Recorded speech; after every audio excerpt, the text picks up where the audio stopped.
Good morning students, welcome to Renu public school. Myself Amit Sharma और हम आज स्टार्ट करने वाले हैं क्लास 10th का साइंस में 10th चैप्टर है। एक्चुअली में that the portion of physics in the science of class 10th और इस चैप्टर का नाम है लाइट, रिफ्लेक्शन एंड रिफ्रैक्शन। तो हम जितना भी अभी फिजिक्स है क्लास 10th का उसको ऑनलाइन स्टडी के थ्रू कंप्लीट करेंगे और जितने भी लोग हैं ज़्यादा से ज़्यादा लोग क्लास 10th के जो है इस चैनल के साथ जुड़ जाए। ओके, तो हमको पढ़ना है क्लास 10 में है चैप्टर 10 है क्लास 10th का, ये है light, reflection and refraction. That is a part of physics in the class 10। Okay, so reflection और रिफ्रैक्शन क्या होता है, इससे पहले हमको ये बात पता होनी चाहिए कि एक्चुअल में लाइट क्या होती है। तो हम बात करने वाले हैं अभी लाइट, हम पढ़ेंगे light and its properties. Its properties इस पे हम ज्यादा फोकस करेंगे, ना कि रिफ्लेक्शन और रिफ्रैक्शन पे। और इसके बाद हम रिफ्लेक्शन तक, आज लॉज ऑफ रिफ्लेक्शन तक अपना टॉपिक रखेंगे। इसके बाद हम कंटिन्यू आगे बढ़ते जाएंगे। हर एक पार्ट में ज़्यादा से ज़्यादा 3 या 4 पार्ट में हम इस वीडियो को कंप्लीट करने की कोशिश करेंगे। पार्ट ज़्यादा भी हो जाए तो कोई दिक्कत नहीं है, जितना ज़्यादा डिटेल्ड आपको स्टडी मिलेगी उतना ही अच्छा आपसे चैप्टर बनेगा। अब हम बात करते हैं लाइट की। लाइट जैसे ही एक वर्ड आता है कोई भी हमारे दिमाग में, सबसे पहले क्वेश्चन ये आता है, sir what is this. Sir light क्या है? क्वेश्चन है लाइट क्या है। तो हमको 10th लेवल में सिर्फ इतनी बात करनी है और एक्चुअल में जो मैं बताने वाला हूँ वो इम्प्लीमेंट तो हर जगह होता है। तो लाइट है क्या एक्चुअल में? तो देखिए, लाइट से हमको क्या होता है, कोई भी ऑब्जेक्ट दिखता है, लाइट जो है हमको किसी चीज को, किसी ऑब्जेक्ट को देखने में हेल्प करता है। एक और दूसरा और लाइट क्या है, तो इसका तो हमारा एक फंडा तो ये हो गया कि लाइट की डेफिनेशन में एक पॉइंट ये इंक्लूड हो जाएगा, enables us to see the objects। क्यों? क्योंकि देखिए, रात होती है जब लाइट नहीं होती, या वैसे अगर जनरल कंसर्न में आप बात करें, लाइट चली जाती है रात में, मतलब बिजली कट हो जाती है, तब भी आप ऑब्जेक्ट्स को नहीं देख पाते। इसका मतलब तो ये हो गया, ये डैम श्योर है कि लाइट जो है आपको ऑब्जेक्ट्स को व्यू करने में, सी करने में हेल्प करता है।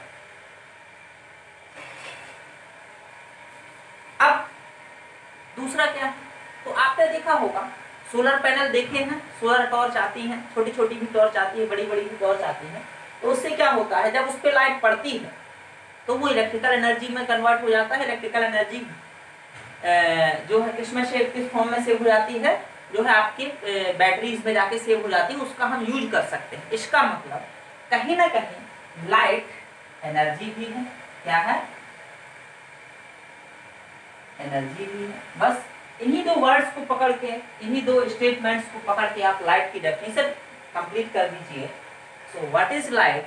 Light is a form of energy. समझिएगा बात को, light is a form of energy that enables us to see the objects. Light क्या है? Light it is a form of energy that enables us to see the objects. So let us define light. Light, it is a form of energy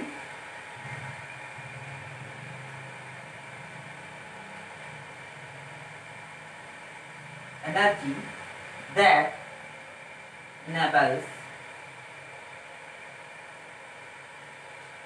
us to see the objects। Light एक ऐसा energy है, ऐसा ऊर्जा है जो हमको objects को देखने में हेल्प करता है। और ऑब्जेक्ट्स को देखने में हेल्प करने के बाद जो भी जितने काम करता है, हमने एक वर्ड में उसको बता दिया कि लाइट क्या है, एनर्जी है। लाइट कोई और दूसरा भी वर्क कर सकता है, ऐसा जरूरी नहीं है कि आपको बस देखने के काम आता है। लाइट अगर होगी तो आप देख बस पाते हो, ये तो हमारे लिए नेचुरली कह सकते हैं कि ये सिस्टम बना हुआ है कि लाइट है, हमारी आई है, उसमें लेंस लगा हुआ है तो हम ऑब्जेक्ट्स को इजीली देख पाते हैं। बट जो अदर वर्क है वो भी लाइट करता है, जैसे एनर्जी। जैसे लाइट क्या करता है, जब इंसिडेंट होता है आपका वाटर बॉडीज में, क्या करता है, उनको हीट करता है। लाइट एनर्जी किस में कन्वर्ट हो जाती है, हीट एनर्जी में। हीट एनर्जी से क्या होता है, 9th क्लास में हमने पढ़ा था एवापोरेशन, और पानी जो है आपका, वाटर वेपर जो है आपका, फिर कंडेंसेट होती है एटमॉस्फेयर में और फिर रेनफॉल होता है। तो कहीं ना कहीं लाइट बहुत सारे काम करता है, लेकिन जनरल फॉर्म में लाइट क्या है, that is the form of energy and it enables us to see the objects।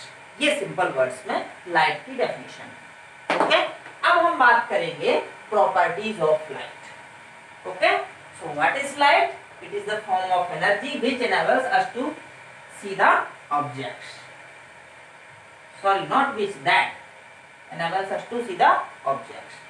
Okay, now अब हमको बात करनी है प्रॉपर्टीज की।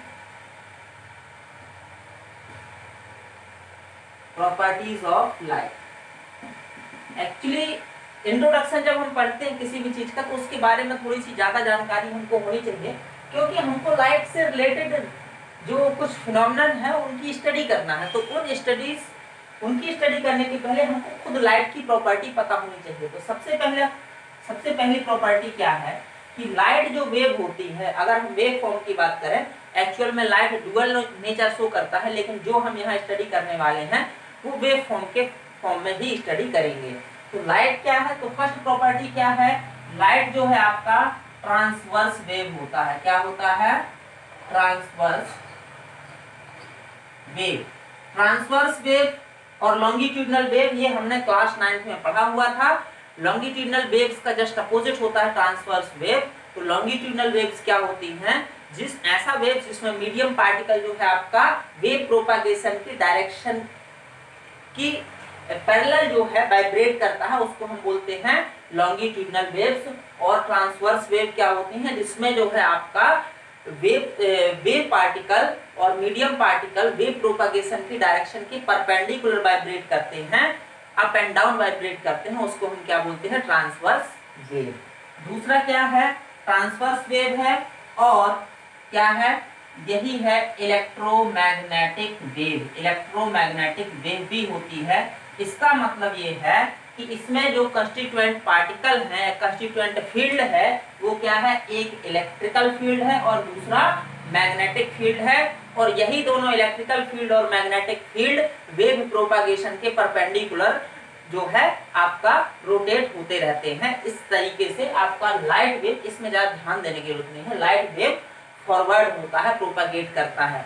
और ये जो इलेक्ट्रिक फील्ड और मैग्नेटिक फील्ड का वाइब्रेशन होता है ये स्पीड ऑफ लाइट से होता है। इसी कारण जो आपकी लाइट है वो बहुत स्पीड से आगे मूव करता है। लाइट वेव जो है बहुत ज्यादा स्पीड से मूव करता है। एक्चुअली में इलेक्ट्रोमैग्नेटिक वेव ज्यादा स्पीड से मूव करता है। तो इलेक्ट्रोमैग्नेटिक वेव क्या है, लाइट वेव है।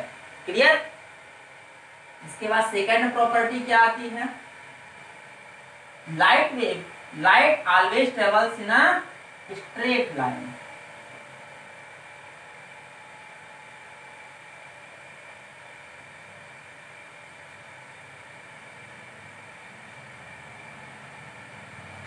लाइट हमेशा कैसा ट्रेवल करता है बेटा, स्ट्रेट लाइन में ट्रेवल करता है। लाइट कहीं से अगर पॉइंट से ओरिजिनेट हो रहा है तो वो सीधा जाएगा, ऐसा नहीं कि किसी कर्व्ड पाथ को फॉलो करे या किसी एक एंगल को फॉलो करेगा। इसका मतलब, इसका रीजन क्या है, एक्चुअली हम कैसे आइडेंटिफाई करेंगे कि yes definitely light travels in a straight line. और इसी को हम बोलते हैं, अगर एक्चुअल टर्म्स में बात करें, टेक्निकल टर्म्स में बात करें, rectilinear propagation। That means light shows a property of rectilinear propagation। Light rectilinear propagation करता है, इसका मतलब ये बिल्कुल सीधी लाइन में जाता है। ठीक है, तो इसका कैसे पता चला हमको, आप देखिए कहीं भी लाइट सोर्स ओरिजिनेट कर दीजिए, मैंने कंसीडर कर लिया कि यहाँ एक टॉर्च रखा हुआ है जिससे लाइट निकल रहा है, ठीक है, और यहाँ पे एक जो है ब्लॉक रखा हुआ है जो ऑप्ट है, ठीक है, मतलब ट्रांसपेरेंट नहीं है, जिसके पार लाइट नहीं जा सकता। तो ये जो है ऑब्जेक्ट, इसके पीछे वाला लाइट देखिए यहाँ जाके एब्जॉर्ब हो सकती है, रिफ्लेक्ट हो सकती है, इसको क्रॉस नहीं करेगी। तो यहाँ का जो इसका एरिया है ये क्या हो जाएगा, डार्क हो जाएगा, क्या हो जाएगा, डार्क हो जाएगा, और इसी डार्क एरिया को हम क्या बोल देते हैं, शैडो, छाया बन जाएगी इसकी। तो अगर कोई भी लाइट, अगर लाइट रेक्टिलिनियर प्रोपेगेट नहीं होती, मतलब सीधी नहीं चलती, तो इस ऑब्जेक्ट की छाया नहीं बनती। क्यों? क्योंकि लाइट के बीच में अगर ये ऑब्जेक्ट आया तो लाइट ऐसे मुड़ के और इसके ऐसे पीछे से भी तो जा सकती थी, ऐसे चली जाती, तो हमको इसके पीछे यहाँ का एरिया शैडो कब बनती है, शैडो बिल्कुल ही नहीं बनती। इसका मतलब लाइट हमेशा कैसा ट्रेवल करता है, लाइट ट्रेवल करता है रेक्टिलिनियर प्रोपेगेशन करता है, या फिर light travels in a straight line, ठीक है। इसके बाद थर्ड प्रॉपर्टी है, थर्ड प्रॉपर्टी में लाइट की डिफरेंट फिनोमेनन को हम अंडरस्टूड कर सकते हैं, कंसीडर कर सकते हैं। Light shows different phenomenon like reflection, refraction, diffraction, scattering, dispersion etcetera. Light में बहुत सारी प्रॉपर्टीज हैं ऐसी जो इन सारे फिनोमेनन को शो करता है। तो नेक्स्ट क्या होगा, तो ये तो इसमें आ गया। नेक्स्ट प्रॉपर्टी लाइट की क्या होती है भैया, सबसे इंपॉर्टेंट प्रॉपर्टी ये होती है, white light is made up of 7 constituent colours. 7 colours constitute करता है कौन, लाइट।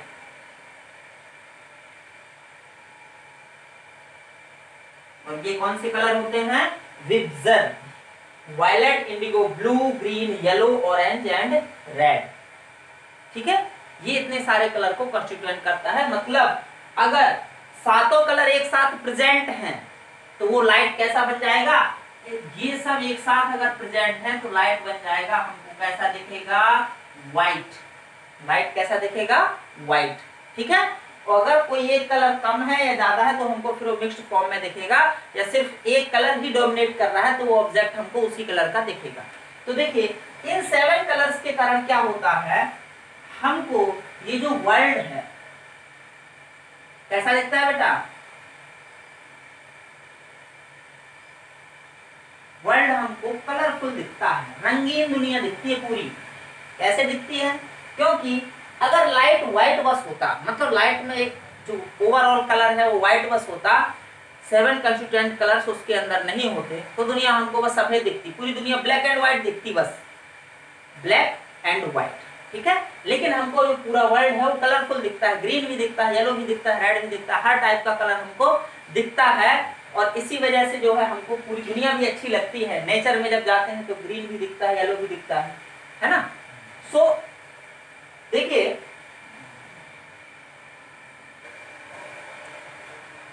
ओके स्टूडेंट, तो हम बात कर रहे थे प्रॉपर्टीज ऑफ लाइट में कि लाइट जो होता है एक्चुअल में व्हाइट होता है, बट उसमें 7 कंस्टिट्यूएंट कलर्स होते हैं, और ये होते हैं विबजन, violet, indigo, blue, green, yellow, orange and red.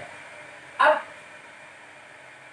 In 7 constituent colours के कारण हमको दुनिया कैसी दिखती है, कलरफुल दिखती है। World is wonderful and world is colourful, दुनिया रंगीन दिखती है। तो ये कलरफुल कैसे दिखती है दुनिया, ये भी लाइट में ही छिपा हुआ है। एक्चुअली समझिएगा, ये फिनोमेनन जो है दुनिया का रंगीन दिखने का जो रिलेशन है वो रिफ्लेक्शन से रिलेटेड है।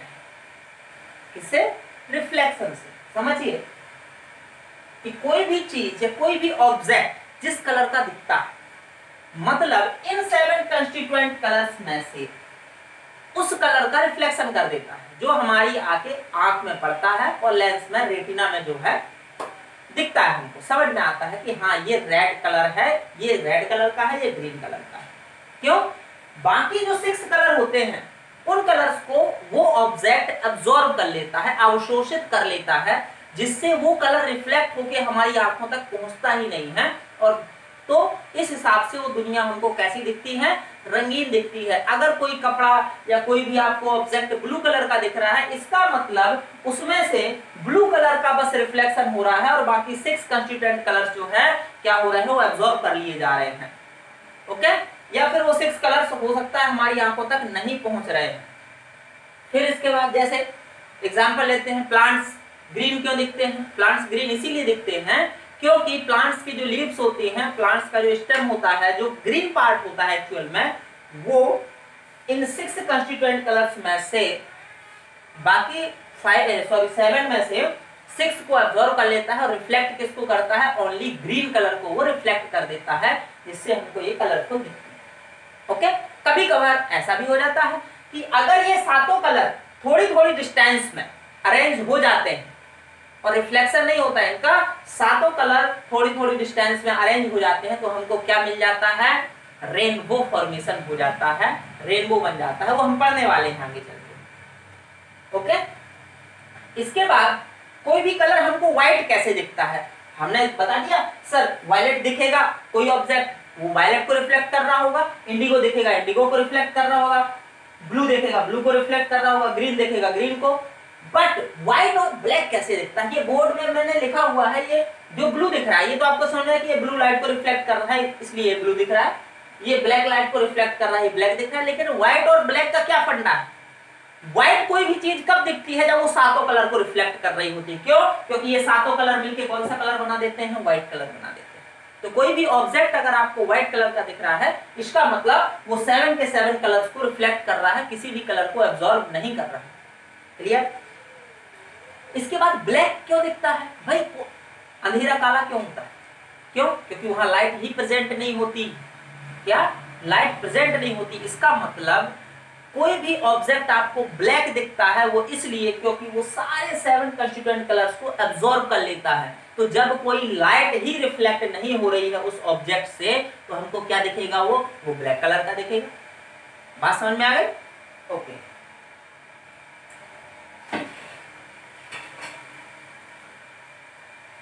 अब हम जो नेक्स्ट प्रॉपर्टी है लाइट की वो पढ़ेंगे। फोर्थ है speed. Speed of light is 3 × 10⁸ metre per second. Light की स्पीड कितनी है? 3 × 10⁸ metre per second. Clear? That is very high speed. और लाइट की स्पीड से ज्यादा स्पीड अभी तक हमको पूरे यूनिवर्स में किसी ऑब्जेक्ट की नहीं मिली है, ये भी ध्यान देने वाली बात। तो हम ये मान के चलते हैं कि अभी तक इस यूनिवर्स में जो हाईएस्ट स्पीड वाला ऑब्जेक्ट है वो है लाइट वेव्स। हो सकता है फ्यूचर में हमको ज्यादा स्पीड वाले ऑब्जेक्ट मिल जाएं, बट ऐसा अभी पॉसिबिलिटी नहीं दिख रही है, क्योंकि जैसे ही हम लाइट की स्पीड से ट्रेवल करना शुरू कर देंगे पूरा टाइम फ्रीज हो जाएगा और हम बहुत लार्जर डिस्टेंस को भी बहुत कम टाइम में कवर कर देंगे। ओके ओके, लाइट की स्पीड हो गई। तो ये सारी प्रॉपर्टी आपको समझ में आ रही है। फिर नेक्स्ट प्रॉपर्टी ये भी समझ सकते हैं कि लाइट क्या होता है। अगर मीडियम ऑप्क है, मतलब ट्रांसपेरेंट नहीं है, तो वो लाइट उस मीडियम में एंटर ही नहीं कर सकती। अगर ट्रांसपेरेंट है तो लाइट उस मीडियम में एंटर कर जाता है। ठीक है? ओके, एक और है फिर, अगर कोई भी वेव ट्रांसवर्स वेव है तो इसका मतलब उसको ट्रेवल करने के लिए मीडियम रिक्वायर्ड नहीं है। That can travel in vacuum also, वो वैक्यूम में भी ट्रेवल कर सकता है। इसका सीधा मतलब ये है कि लाइट एनर्जी जो सन से अर्थ तक पहुंचती है तो बीच में तो कहीं मीडियम नहीं है, इसका मतलब वो वैक्यूम में भी ट्रेवल करता है। क्लियर? ओके, अब हम बात करते हैं एक्चुअल में लाइट की जो फिनोमेनन हमको पढ़नी है ना। द फिनोमेनन्स हम बात करेंगे, द फिनोमेना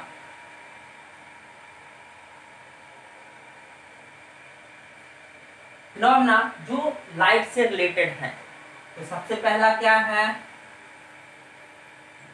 रिफ्लेक्शन, जो हमको पढ़ना है वही बात करेंगे हम। फिर है रिफ्रैक्शन, रिफ्रैक्शन, ठीक है। नेक्स्ट है स्कैटरिंग, इसके बाद है डिस्पर्सन, इसके बाद है डिफ्रैक्शन एंड मैनी मोर, जो हमको अभी इस चैप्टर में स्टडी नहीं करना।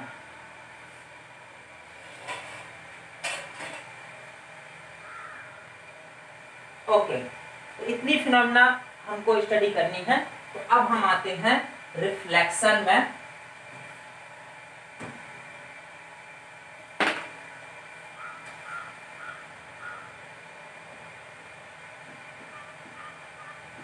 रिफ्लेक्शन, रिफ्लेक्शन एक्चुअल में क्या है, इसको हमको डिफाइन करना। सो व्हाट इज रिफ्लेक्शन, तो समझिएगा बात को।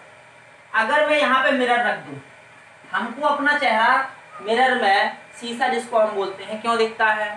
क्योंकि देखिए, जब हम खड़े होते हैं मिरर के सामने तो लाइट हमारे चेहरे से या हमारी बॉडी से निकलता है, मिरर में जाता है, मिरर से वापस हम आके हमारी आंखों में जाता है, तो हमको मिरर में अपना इमेज दिखता है। क्लियर? तो रिफ्लेक्शन एक्चुअल में क्या है, देखिए यहाँ हो गया ये मीडियम वन, जिससे लाइट ऑब्जेक्ट से कहाँ जा रही है, यहाँ जा रही है। और ये जो मिरर हो गया, ये क्या हो गया, मीडियम सेकेंड। ये मीडियम फर्स्ट है जहां से लाइट आ रही है, और मीडियम सेकेंड है जहां जिसमें लाइट एंटर करने की कोशिश कर रही है। बट लाइट एंटर तभी करेगा जब वो मीडियम ट्रांसपेरेंट होगा, और अभी ये मीडियम कैसा है, ऑप्ट, मतलब ट्रांसपेरेंट नहीं है। इसका मतलब लाइट के साथ कुछ ना कुछ तो होगा। तो अगर उस मीडियम में कहीं भी सरफेस, बैक सरफेस पॉलिश्ड है, आपने अगर शीशा कभी देखा होगा तो उसके पीछे वाला जो लेयर होता है वो पॉलिश्ड रहता है, बैक साइड उसकी। तो अगर पॉलिश्ड है तो क्या होगा, वहां से लाइट ऑब्जेक्ट से ट्रेवल करती हुई सीधी आएगी और रिफ्लेक्ट होके वापस चली जाएगी, या फिर इस एंगल से आएगी तो उसी एंगल से रिफ्लेक्ट होके वापस चली जाएगी। क्लियर? इसका मतलब क्या हो गया कि ये फिनोमेना, जो लाइट एक मीडियम से दूसरे मीडियम में एंटर करने की कोशिश तो करती है, लेकिन समस्या क्या होती है कि मीडियम रिफ्लेक्टिव होने के कारण, कैसा होने के कारण, रिफ्लेक्टिव मीडियम होने के कारण उसी पुराने मीडियम में, मतलब सेम मीडियम में वापस चली जाती है। ठीक है? तो ये क्या है, फिनोमेनल रिफ्लेक्शन। तो अब हम इसको डिफाइन करते हैं। तो क्या होगा, इसमें दो बातें हो रही हैं। Light one medium to second medium travel कर रहा है, और ट्रेवल के बाद जब सेकेंड मीडियम में जाने की कोशिश करता है तो अपने उसी मीडियम में वापस चला जाता है जिस मीडियम से वो आया हुआ है। इसका मतलब when light travels from one medium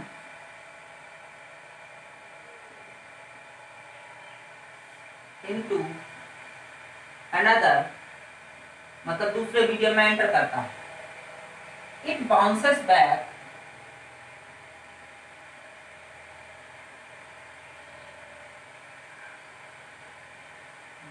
to the same medium. This phenomenon is called reflection of light. Understand? When light travels from one medium into another medium, it bounces back to the same medium. ये उसी medium में वापस चला जाता है। इस phenomenon को हम कहते हैं रिफ्लेक्शन ऑफ लाइट। क्लियर? तो इसको रिपीट कर लेंगे तो हमको याद हो जाएगा। When light travels from one medium into another, it bounces back to the same medium. This phenomenon of light is called reflection, or this phenomenon is called reflection of light. Clear? ऐसा भी बहुत सारी book में when light beam enters, ये दुनियादारी कुछ भी हो सकता है, बट मेन मुद्दा ये है कि भाई रिफ्लेक्शन क्या होता है कि जब light one medium to another medium enter करेगा उसी मीडियम में वापस फेंक दिया जाएगा, इसको हम बोलते हैं रिफ्लेक्शन। फिर वो चाहे लाइट बीम हो, सिंगल लाइट हो, कुछ भी हो सकता है, लाइट रे।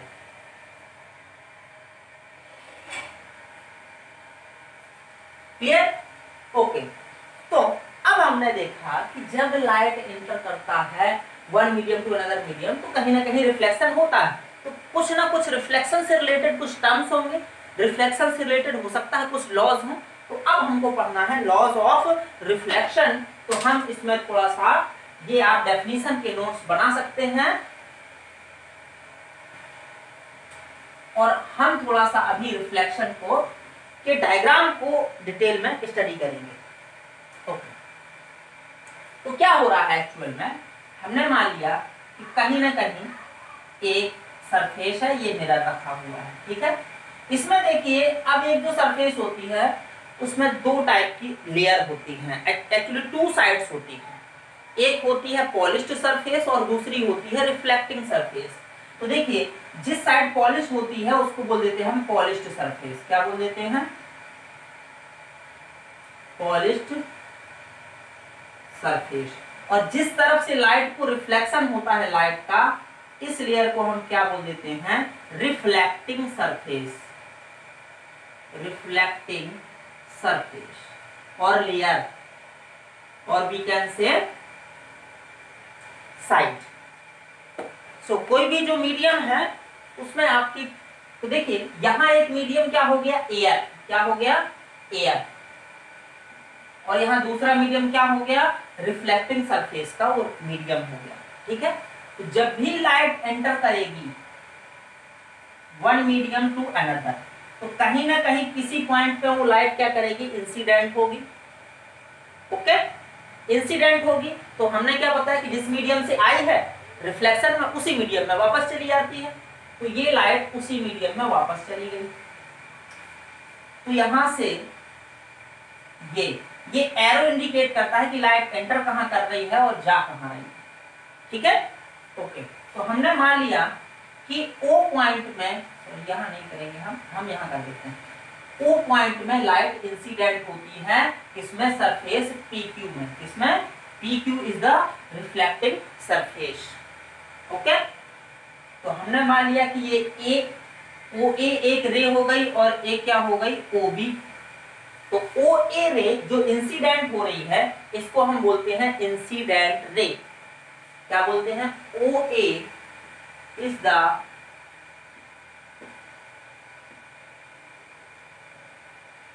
Incident ray. जो रिफ्लेक्ट होके वापस गई है उसको क्या बोलेंगे? रिफ्लेक्टिंग रे। तो OB क्या हो जाएगी? Reflected ray.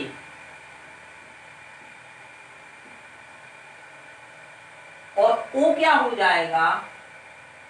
O हो जाएगा पॉइंट ऑफ इंसिडेंस। क्या हो जाएगा? O हो जाएगा पॉइंट ऑफ इंसिडेंस। इंसिडेंस की स्पेलिंग थोड़ा चेक कर लेंगे हम, ठीक है। अब क्या होता है कि लॉज ऑफ रिफ्लेक्शन क्या कहते हैं? देखिए इसके बाद हम क्या करते हैं, इस रिफ्लेक्टेड रे और इंसिडेंट रे के बीच में, इस पॉइंट ऑफ इंसिडेंस में एक परपेंडिकुलर ड्रॉ करते हैं। क्या करते हैं? परपेंडिकुलर ड्रॉ करते हैं, जो किस सरफेस पे परपेंडिकुलर होता है? रिफ्लेक्टिंग सरफेस पे, ठीक है। तो हमने एक परपेंडिकुलर ड्रॉ कर दिया। इस परपेंडिकुलर को हम नाम देते हैं MN। और MN जो परपेंडिकुलर ड्रॉ किया जाता है पॉइंट ऑफ इंसिडेंस में, उसको हम क्या बोलते हैं? Normal, which is perpendicular to the reflecting surface, जो परपेंडिकुलर होगा रिफ्लेक्टिंग सरफेस के, ठीक है। ओके, तो ये नॉर्मल हो गया, रिफ्लेक्टेड रे, इंसिडेंट रे हो गई, रिफ्लेक्टिंग रे हो गई। इसके बाद अब देखिए लॉज ऑफ रिफ्लेक्शन समझाने की कोशिश कर रहा हूं। सो नॉर्मल और इंसिडेंट रे के बीच का जो एंगल होता है इसको हम बोलते हैं angle of incidence. Angle of incidence को कैसे डिफाइन करोगे? The angle between the incident रे and the normal is called angle of incidence, ठीक है। अब आता है एंगल ऑफ रिफ्लेक्शन। तो नॉर्मल और रिफ्लेक्टेड रे के बीच जो एंगल बनता है उसको हम बोलते हैं एंगल ऑफ रिफ्लेक्शन। क्या बोलते हैं? Angle of reflection. तो OA क्या हो गई? Incident ray, incident ray. OB क्या हो गया? Reflected ray.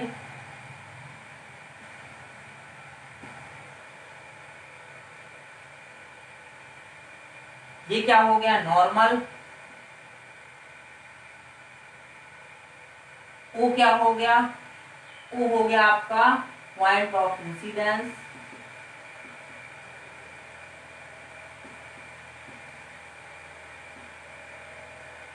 मेन टर्म्स क्या है। इसके बाद आई क्या हो गया, एंगल ऑफ इंसिडेंस, और आर क्या हो गया, एंगल ऑफ रिफ्लेक्शन। ये हमारा पूरी एक थ्योरी बन गई किसके लिए, रिफ्लेक्शन फिनोमेना को स्टडी करने के लिए। और इसी स्टडी के बिहाफ में अब हम देखेंगे laws of reflection, laws of reflection. There are two laws, यहां पे दो लॉ हैं, आपसे बिल्कुल इजीली बन जाएंगे।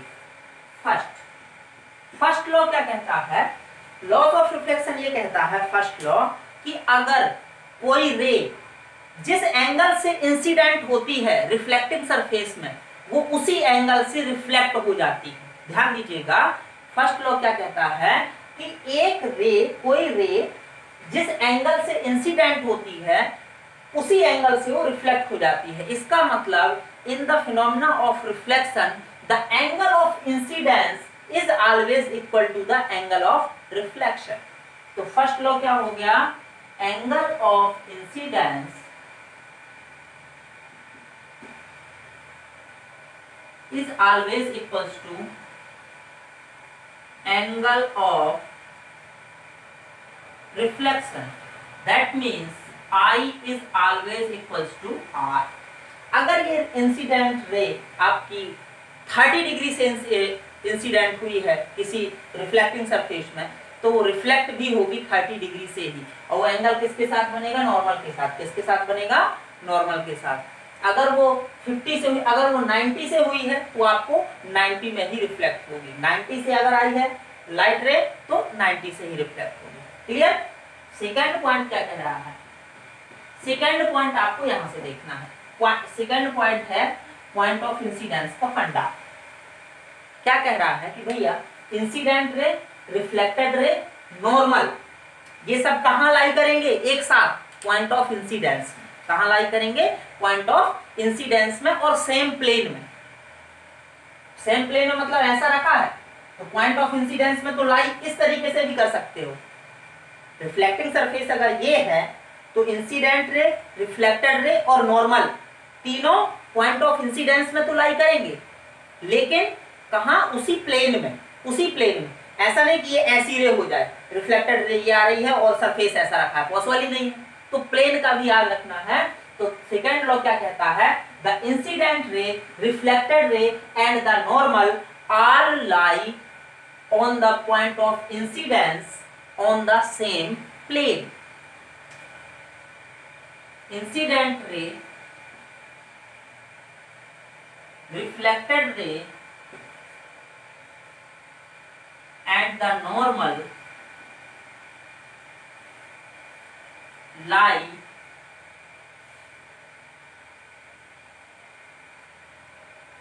on the point of incidence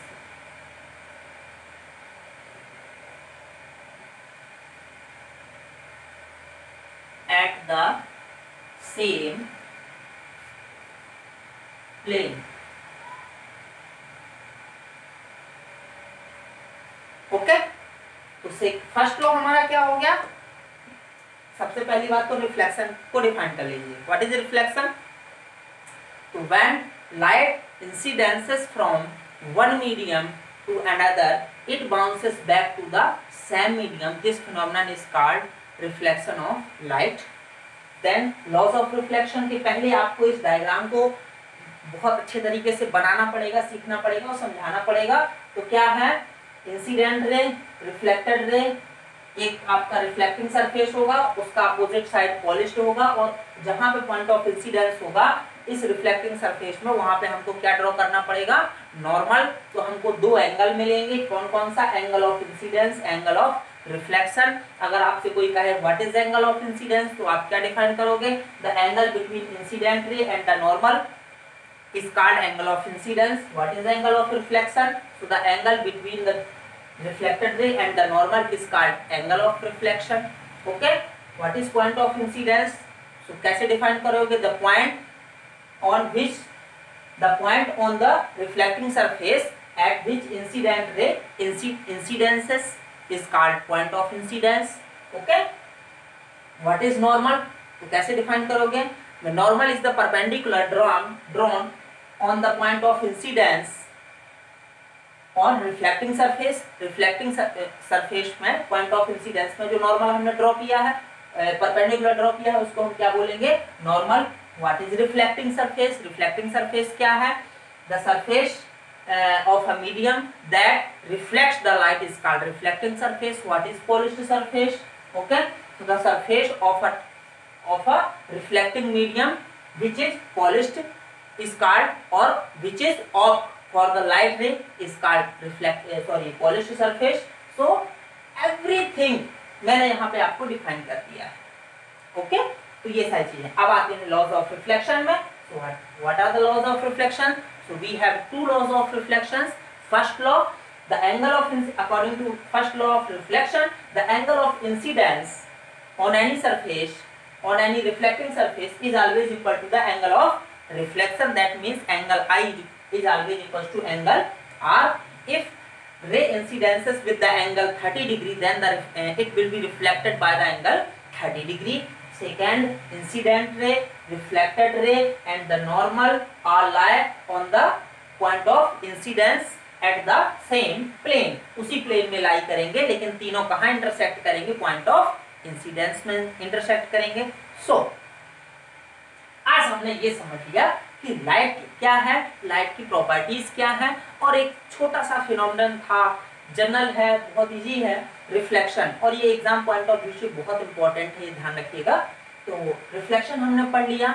तो आज के लिए ये इंट्रोडक्शन था क्लास 10 फिजिक्स के लिए. तो मैंने आपको इंट्रोड्यूस करा दिया. आज ये फर्स्ट पार्ट है, कल हम कंटिन्यू करेंगे और डेली क्लास 10 के अब वीडियो जो है आपके पास अवेलेबल होंगे. सो ज़्यादा से ज़्यादा लोगों को शेयर कर दीजिए और चैनल को सब्सक्राइब कर लीजिए, बेल आइकन प्रेस कर दीजिएगा, ताकि जैसे ही कोई वीडियो अपलोड होता है उसका नोटिफिकेशन आपको मिल जाए. क्योंकि डेली वीडियो अपलोड होंगे तो आप कंटिन्यू अगर डेली वीडियो देखेंगे तो उससे क्या होगा, आपकी स्टडी रिदम में रहेगी. और आप जब स्कूल आएंगे या कहीं भी स्कूल जाएंगे, कभी भी स्कूल जाएंगे, तो आपको वो रिदमिक मिलेगा. और स्कूल्स भले ही ओपन हो जाएंगे, लेकिन हमारा ये पोर्शन स्पेशली क्लास 10 में फिजिक्स का हम पूरी स्टडी ऑनलाइन वीडियो इसमें अवेलेबल करा देंगे आपको. Okay, so thanks for watching.